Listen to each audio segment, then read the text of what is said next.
Em nome do Pai, do Filho e do Espírito Santo. Amém.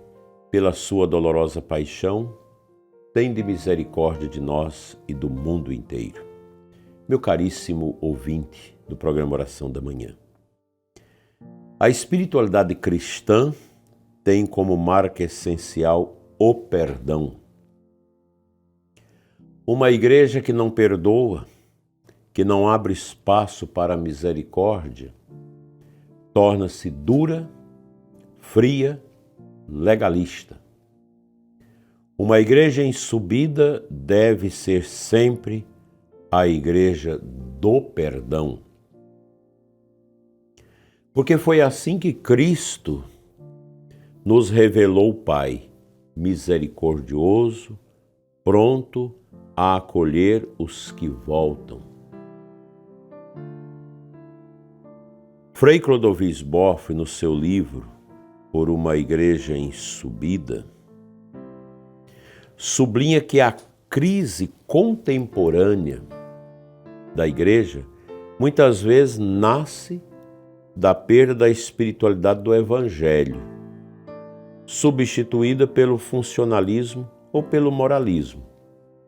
E aqui trago um trecho aqui está entre as páginas 151 e 153, onde ele escreve: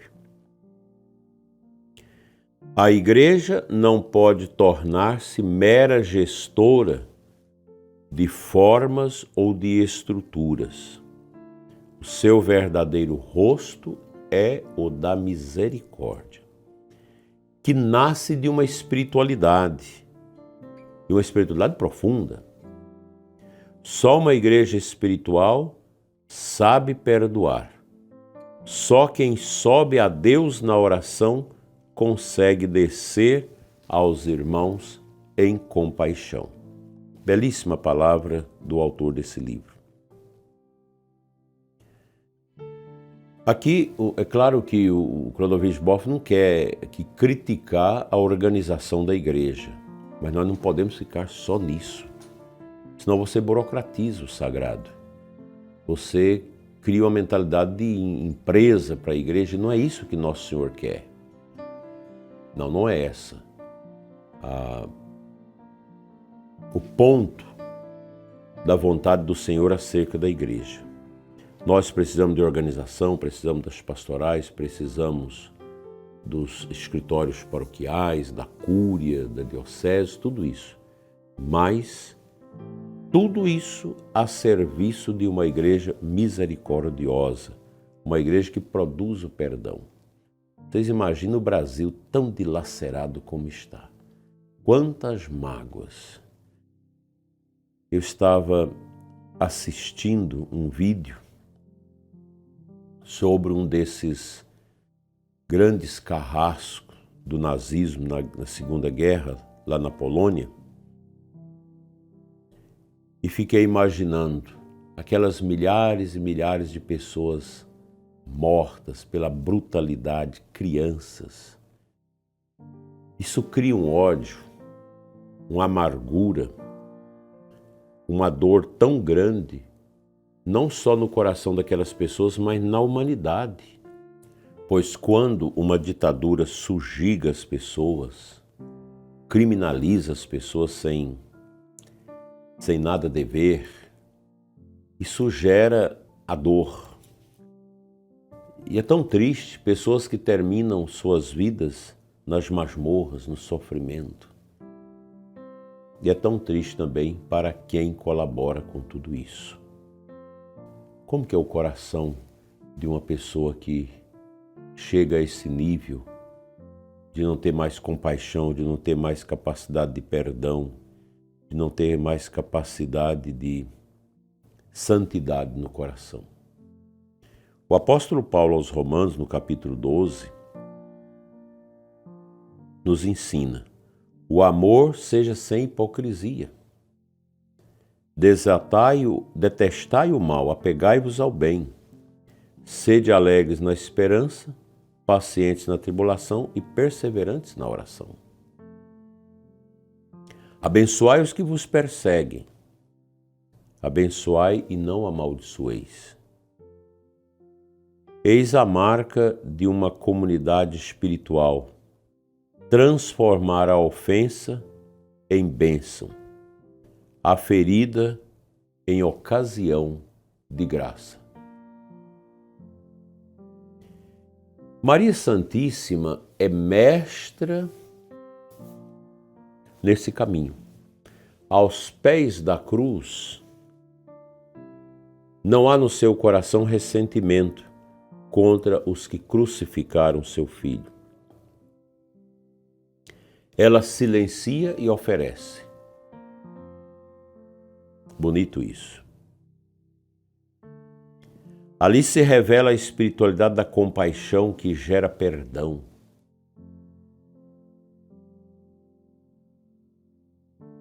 Bonito isso, meu prezado ouvinte.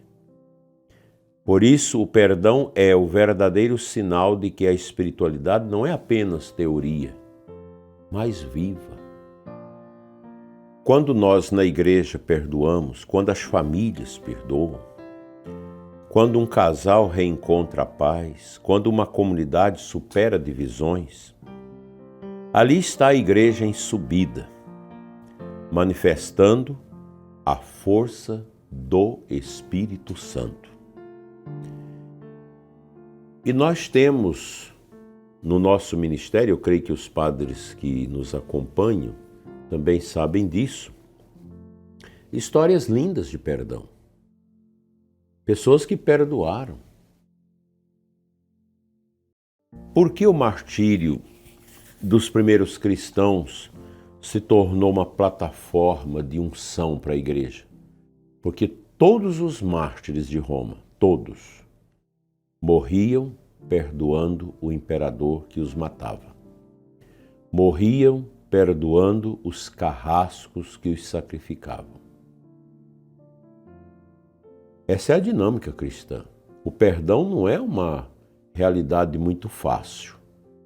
Por isso que a gente tem esse conhecimento de que o perdão é divino, ele não é humano. Quando uma pessoa perdoa é porque Deus está agindo. Isso é grandioso para nós. Então fica essa mensagem para nós nesta sexta-feira, que nós devemos ser homens e mulheres do perdão. Perdoar sempre. Dar gratuitamente o perdão, sem nada querer em troca. O perdão é tudo. O perdão move o céu. Que nós também possamos aprender a perdoar. Perdoar sempre. Perdoar sempre. Jesus fala 70 vezes, 7 vezes, sempre. Perdoar sempre. Que Deus nos ajude a sermos uma igreja ungida pela graça da misericórdia e do perdão. Amém.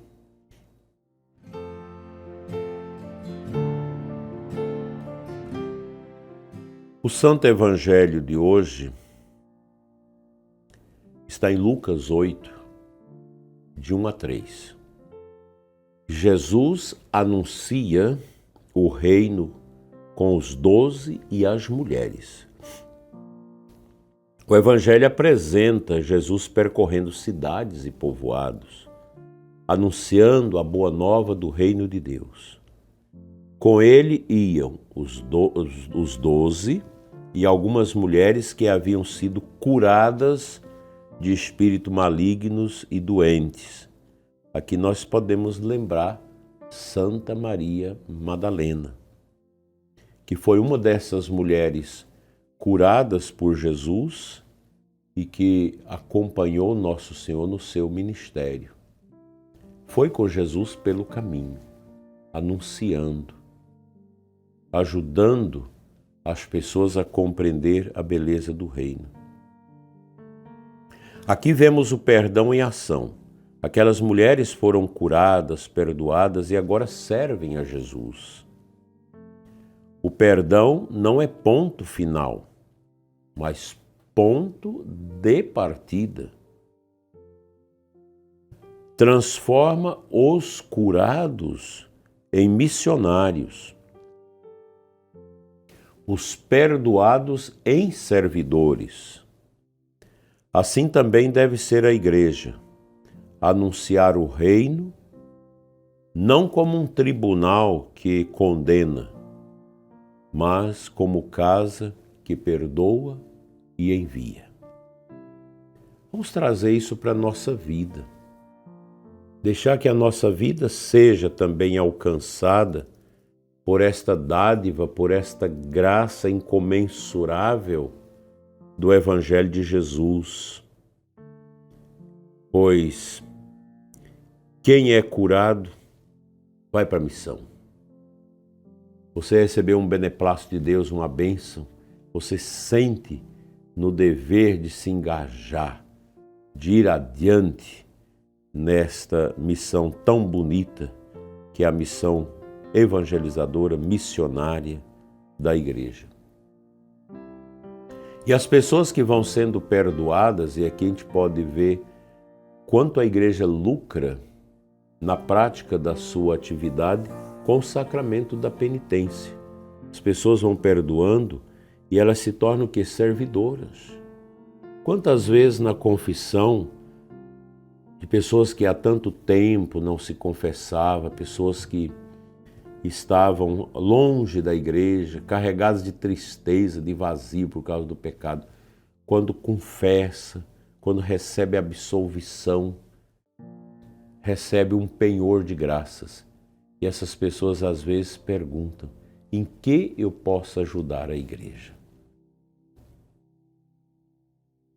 Porque você é perdoado, você é curado, você é readmitido, a ordem da graça, vem no coração o desejo de servir. Isso é a nossa igreja, meus irmãos. E hoje eu quero convidar vocês a rezar pela conversão dos pecadores. Quem for fazer seu jejum, sua penitência, faça isso. Muitos pecadores precisam voltar à igreja para salvar as suas almas e para ajudar também a igreja com seu testemunho. Que Deus nos ajude a ser uma igreja sempre em subida, no perdão, na misericórdia, para descermos aos corações daqueles que mais precisam do alento divino. Assim seja.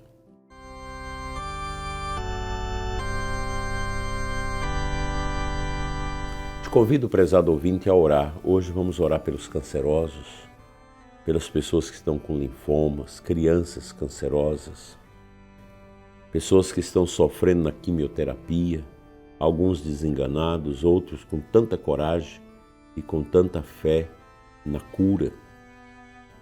Vamos orar também pelos médicos, sobretudo pelos oncologistas. Eu tenho médicos amigos que trabalham com cancerosos, são homens de Deus, são verdadeiros anjos na vida de tantas pessoas que sofrem.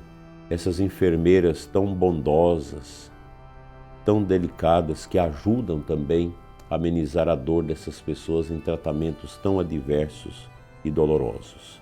Senhor nosso Deus, abençoa as pessoas cancerosas, os doentes terminais e aquelas doenças terríveis que estão no corpo de tantas almas. Abençoa nossos médicos, nossos hospitais, clínicas, nossos enfermeiros, o pessoal dos laboratórios, o pessoal que limpa, que zela da higiene do hospital. Abençoa, Senhor, todo o corpo clínico que cuida dos nossos doentes, que haja hoje momentos de cura de muitos enfermos, de muitos que sofrem, que vão receber essa graça de serem curados das suas dores. Assim seja. Amém. Pela intercessão de São Padre Pio, cujas relíquias estão aqui, venha sobre você, doente, sofrido, sobre os médicos e todos que auxiliam, os nossos enfermeiros, pessoal da limpeza, da cozinha, do hospital, das clínicas, a bênção de Deus Todo-Poderoso, Pai, Filho e Espírito Santo. Amém. Tenham todos uma sexta-feira na luz e na paz do Cristo que nos ama. Amém.